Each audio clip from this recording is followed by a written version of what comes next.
The test is in 4 parts, Part 1, Part 2, Part 3 and Part 4. All the recording will be played once only. At the end of the test you will be given 10 minutes to transfer your answer to an answer sheet. Now look at Part 1. Part 1. Listen to the conversation between a doctor's secretary and Mr. Jones, who wants to make an appointment with the doctor. Now look at questions 1 to 5 on the form.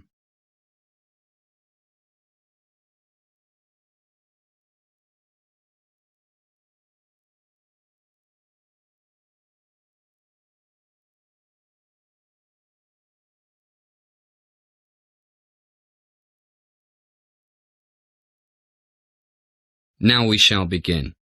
You should answer the questions as you listen because you will not hear the recording a second time. First, you have another chance to look at questions 1 to 5. Listen carefully and answer questions 1 to 5. Good morning, Dr. Ritter's office. Can I help you? Hi. Yes, I'd like to make an appointment to come in for a checkup, please. Okay. May I have your name, please? Yes, it's Jones, Peter Jones. And you want a medical examination? That's right. By the way, my name's Rebecca. I'm Dr. Ritter's secretary. Have you seen Dr. Ritter before, Mr. Jones? Actually, no, Rebecca. We've only just moved to Los Angeles 2 days ago. Great. Welcome to LA, Mr. Jones. Thank you. When would you like to come in? Any time this week would be fine. I don't have to go into office until next Monday. Okay, let me see. But first, to see how long you'll need, could you tell me why you need the medical? My insurance company needs it, and my company's, we're in real estate. Medical insurance also wants me to have one. Kind of killing 2 birds with 1 stone. Sure is. Insurance companies want a fairly complete examination, so that means you'll have to come in the morning, and don't eat or drink anything after midnight the night before. No problem. Let me see. Would 9 a.m. Thursday be convenient? 9 a.m. Thursday. No problem. Oh, I forgot. We have a meeting with my children's new headmaster that morning. That's at 11. Look at questions 6 to 10.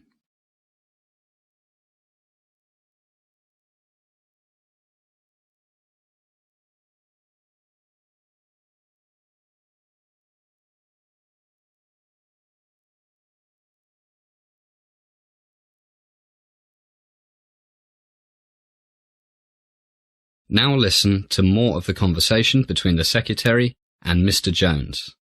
Then answer questions 6 to 10. What school is that? Beverly Hills High School. Oh, that's no problem. The whole examination will take about an hour, maybe a bit more, and the school is only 2 blocks from here, a 3-minute walk, so you'll have plenty of time. That's good. So 9 a.m. Thursday. You got it. Now, to save time when you get here, I'll ask you a few questions. Fire away. First, what is your personal medical insurance company, Mr. Jones? Blue Cross. Blue Cross. And how old are you? 46 today. Happy birthday! Having a big party? Not really. We don't know anybody here yet, except for 2 neighbors. I think my family planned to take me out to dinner. A secret surprise, hey? Okay, back to Blue Cross. I'm just checking what they need. Let's see. Blood pressure, standard blood and urine tests, cholesterol levels, ECG, checking for diabetes, heart disease, the usual things. Do you have a medical condition at the moment, Mr. Jones? None at all. Touch wood. Fit as a fiddle. That's great. I'm sure you'll stay that way. And do you know the name of your company's health plan? Yes, I've got it here somewhere. Here it is. The Kaiser Health Insurance Company. Kaiser, yes. They need the same information as Blue Cross, so, as you said, killing 2 birds with 1 stone. That's right. And can I have your telephone number, Mr. Jones? Sure. My cell phone is 13805 56721. 13805 Right.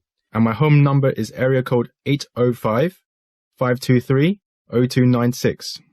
805 523 0296. And do you have email? Yes, the address is pjones12@hotspot.com. pjones12@hotspot.com. That's it. Well, that's all I need for now. See you Thursday, Mr. Jones. Sure thing, Rebecca. See you then. Bye. Bye. That is the end of part 1. You now have half a minute to check your answers.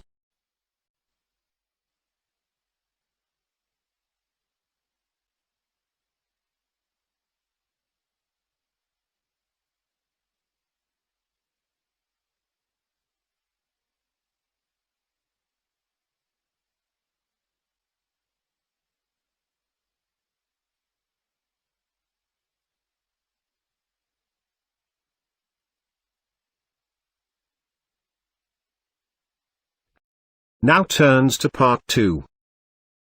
Part 2. You are going to hear an introduction to a group tour to Australia by a travel company manager. First, look at questions 11 to 15.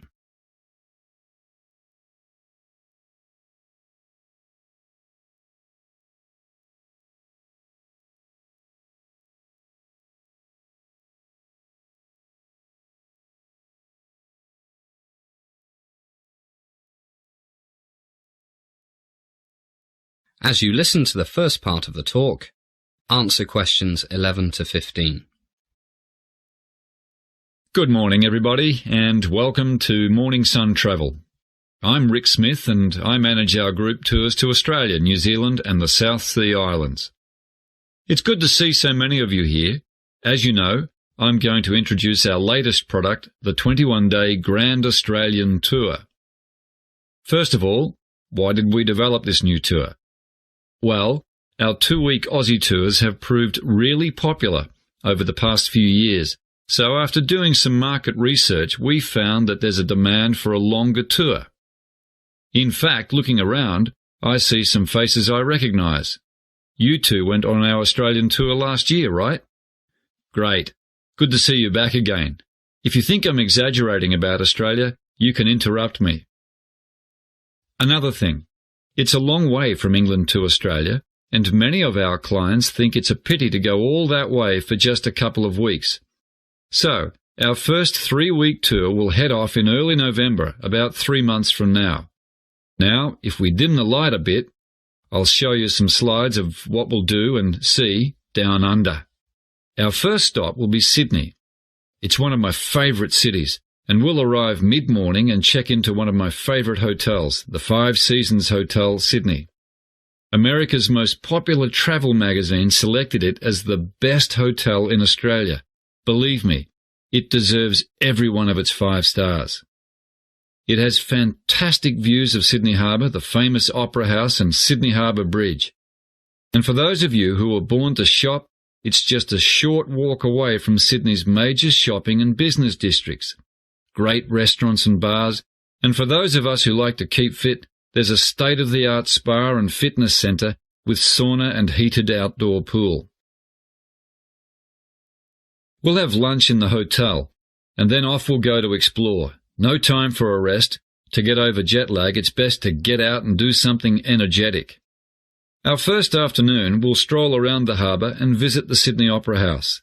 Then we'll have a relaxed evening, dining at Luigi's Place, one of the city's best Italian restaurants. Day 2. Lots of fresh air. We'll have a day trip to the Blue Mountains. Just look at these slides. Wonderful views, complete with a walk through temperate rainforests. And these pictures are Featherdale Wildlife Park, the best wildlife park in Sydney, where you can feed kangaroos, have your photo taken with koala bears, and see over 2,000 different other types of Australian animals, including crocodiles, Tasmanian devils, wombats. Look at this picture of a wombat. Looks like a bear with short legs. And penguins, dingoes and snakes. Lots of snakes. Some of Australia's snakes are the most poisonous in the world. And you can also learn about Aboriginal culture. And, this is fun, try throwing a boomerang. As the talk continues, answer questions 16 to 20.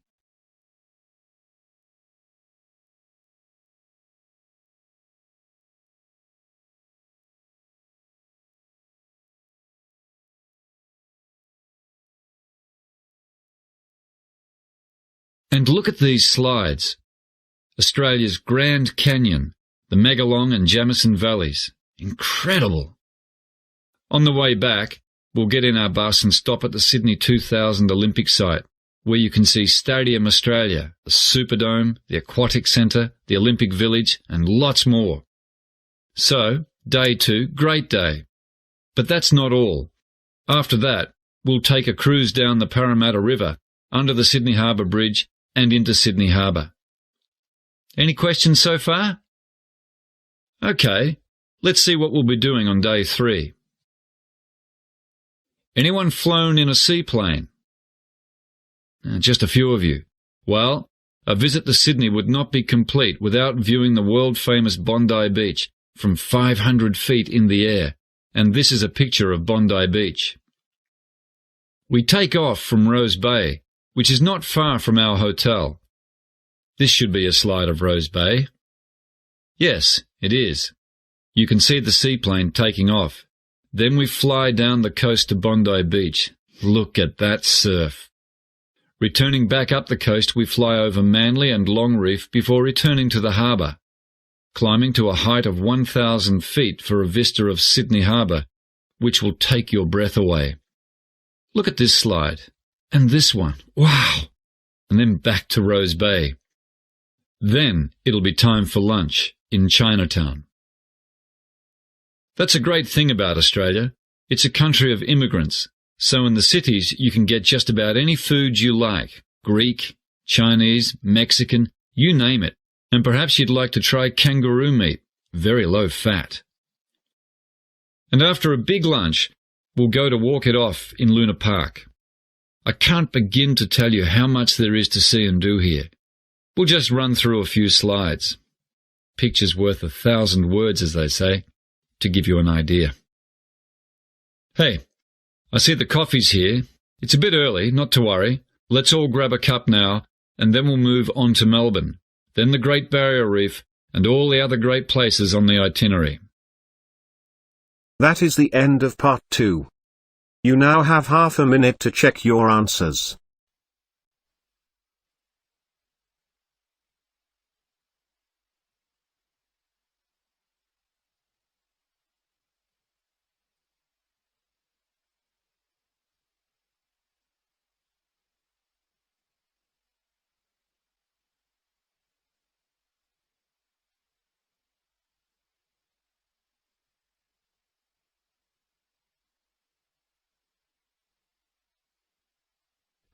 Now turns to part 3. Part 3. Listen to the conversation between Bill and Anne, two students who are discussing the talks they have to present to their social psychology class. First, listen to the first part of the conversation and answer questions 21 to 25. You now have some time to read questions 21 to 25.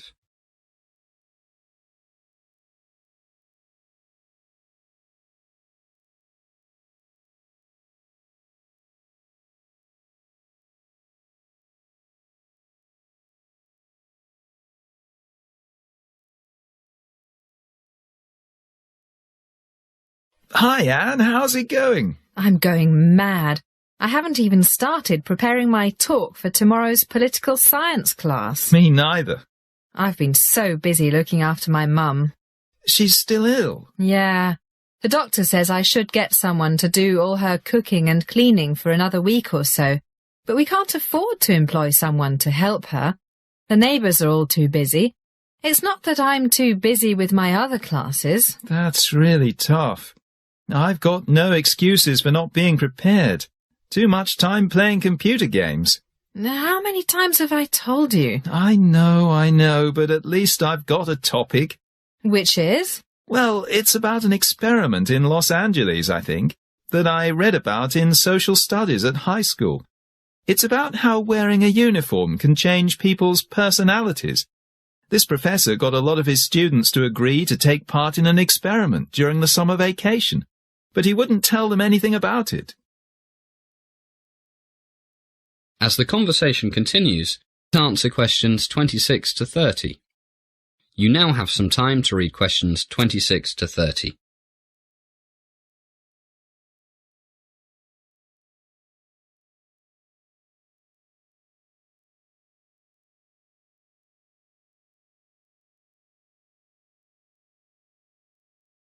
Can you remember the professor's name?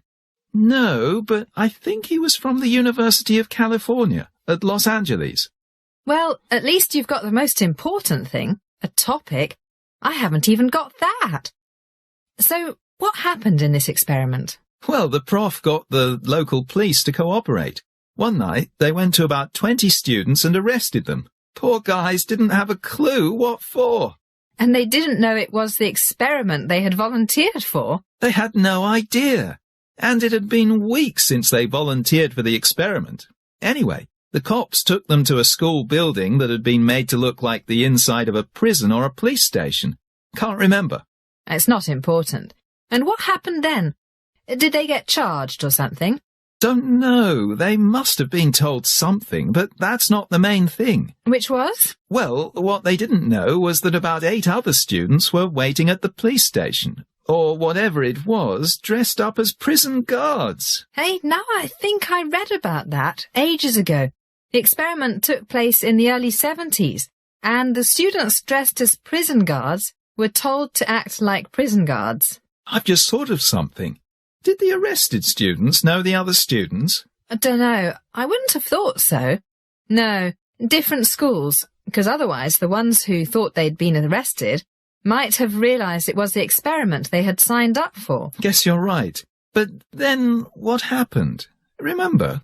Yeah, the guards really got into it and started treating the other guys like they see on the movies, making them do press-ups, cutting their hair really short, not letting them sleep.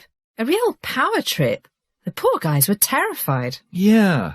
The experiment was supposed to last for a week, but things got out of control, remember? The guys who thought they were prisoners, not guards, started having nervous breakdowns. Hey, look at the time. I gotta go. At least you've got something to talk about. How role-playing can get real, especially when we put uniforms on. Yeah, and the students were normal, nice guys. Who didn't waste time with computer games. That is the end of part 3. You now have half a minute to check your answers.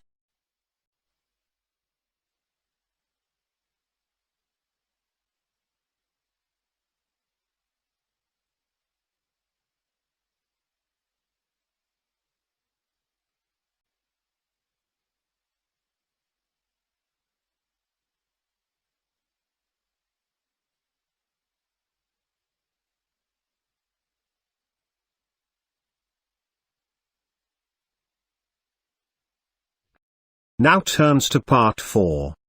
Part 4. You are going to hear a lecture about sales and marketing. You now have some time to read questions 31 to 40.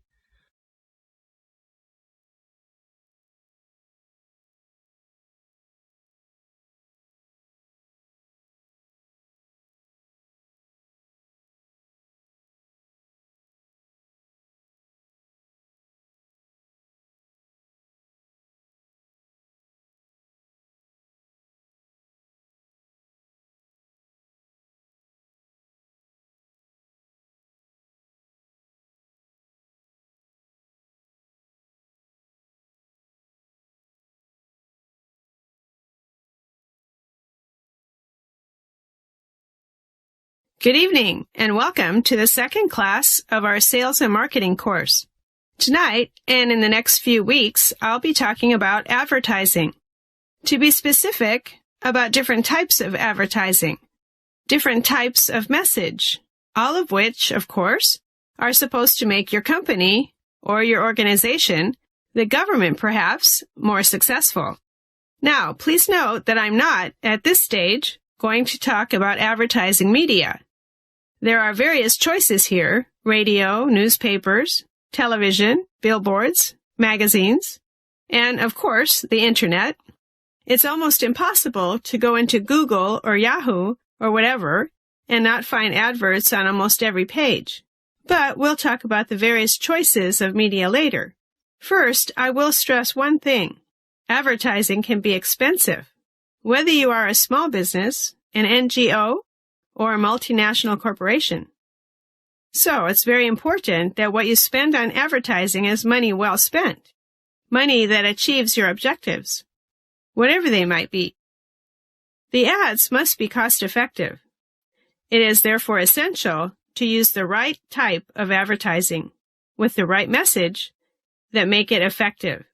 There are several types of advertising, aiming to promote one, sometimes more, of the following things: brand name, company image, a product, a service rather than a product, or a group, like a manufacturers association or a cooperative. Can you think of anything else? Right. You might want to make people look after their health better and associate your company with things that can help them do this. But the common aim is that the advertiser wants to change or reinforce people's attitudes and perceptions, and in most cases, their behavior, maybe their buying habits. Which type you choose depends on your objectives. All clear so far? Good. Okay, let's look at a very common type, advertising designed to promote a brand name.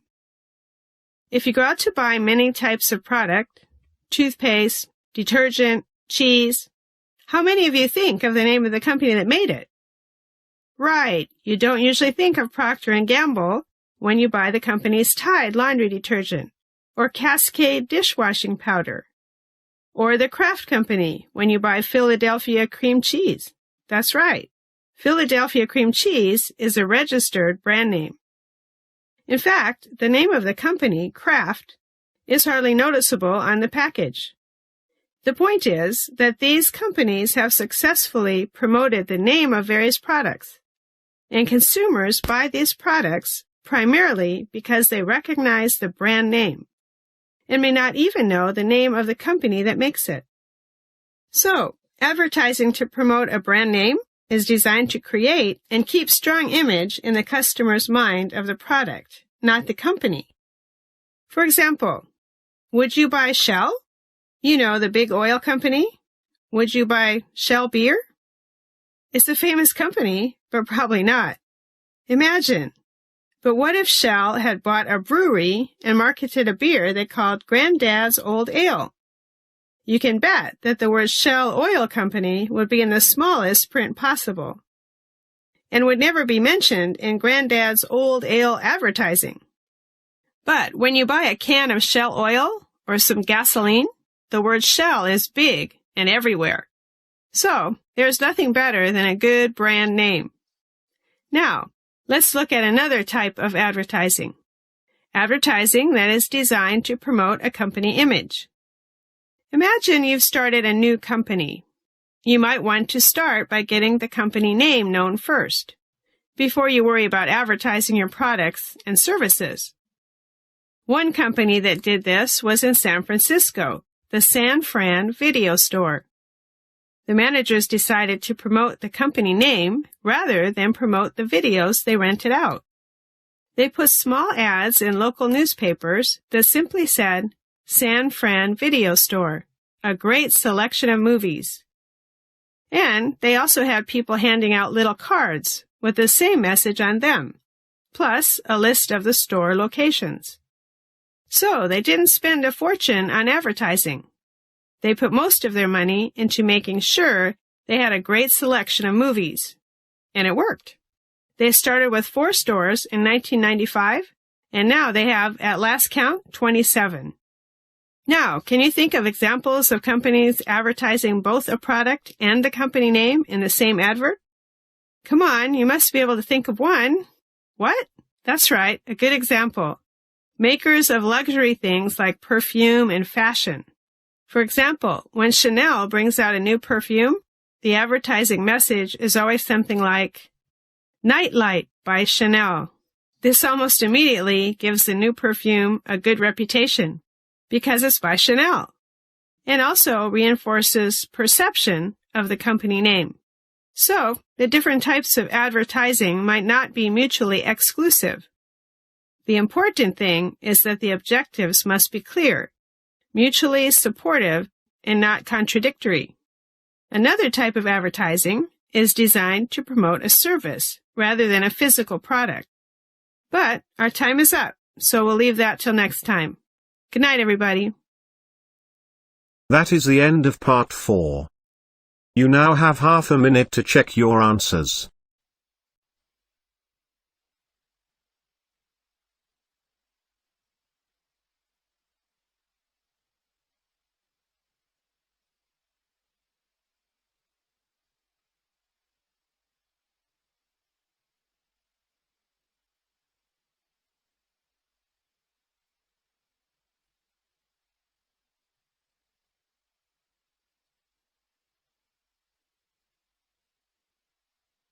That is the end of the listening test. In the Ielts test you will now have 10 minutes to transfer your answer to an answer sheet.